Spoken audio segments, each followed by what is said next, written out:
यहाँ मौत आस पास घूमती रहती है, पता नहीं कल जिंदा रहूंगा या नहीं। यह बात एक इंडियन सोल्जर अपने परिवार को लिखता है। आखिर क्यों? सोचो, तुम अपने घर से हजारों किलोमीटर दूर हो, ना जमीन अपनी ना लोग अपने, ठांड इतनी की हड्डियां जम जाएं, और सामने खड़ा है एक ऐसा दुश्मन जिसे तुम जानते भी नहीं।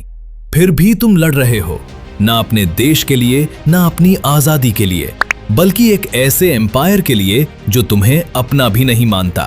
ये कहानी है उन लोगों की जिनके नाम हिस्ट्री बुक्स में मुश्किल से मिलते हैं, लेकिन अगर ये लोग नहीं होते तो शायद वर्ल्ड वॉर 1 का रिजल्ट कुछ और होता।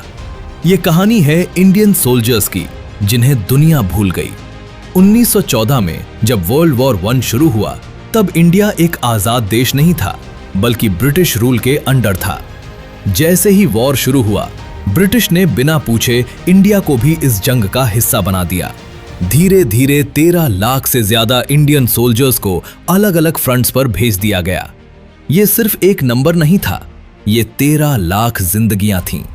पंजाब के गांव, यूपी के खेत, राजस्थान के रेगिस्तान से उठकर आए हुए लोग, उन्हें सपने दिखाए गए हीरो बनने के, नाम अमर होने के। लेकिन सच ये था कि उन्हें एक टूल की तरह यूज किया गया। इन सोल्जर्स को फ्रांस और बेल्जियम के ट्रेंचेस में भेजा गया, जहां बैटलफील्ड किसी जहन्नुम से कम नहीं था। मिट्टी और पानी से भरी ट्रेंचेस, जहां घंटों तक खड़े रहने से पैर गलन लगते थे, इन्फेक्शंस फैलते थे। ठंड इतनी ज्यादा होती थी कि टेम्परेचर 0 के नीचे चला जाता था, और इंडियन सोल्जर्स जो गर्म क्लाइमेट के आदी वाले थे, उनके पास प्रॉपर विंटर क्लोथिंग तक नहीं होती थी। कई लोगों के हाथ पैरों जम गए, कुछ के तो काटने पड़े। फिर आते थे गैस अटैक्स। क्लोरीन गैस हवा में फैलती थी और आदमी धीरे धीरे घुट के मर जाता था।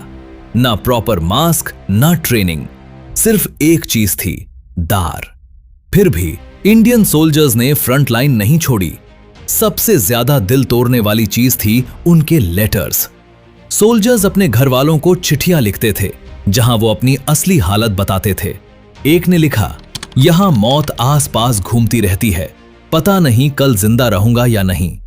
दूसरे ने लिखा, हम यहां किसी और के लिए लड़ रहे हैं, पर मारेंगे हम ही। लेकिन ब्रिटिश ऑफिसर्स इन लेटर्स को सेंसर कर देते थे। मतलब जो सच था वो घर तक पहुंचता ही नहीं था। घर वालों को लगता था उनका बेटा या भाई हीरो बन रहा है, जबकि वो वहां सिर्फ जिंदा बचने की कोशिश कर रहा था।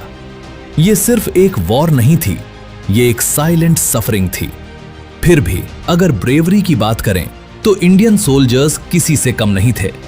फ्रांस के बैटलफील्ड पर उन्होंने कई बार जर्मन लाइंस तोड़ दी।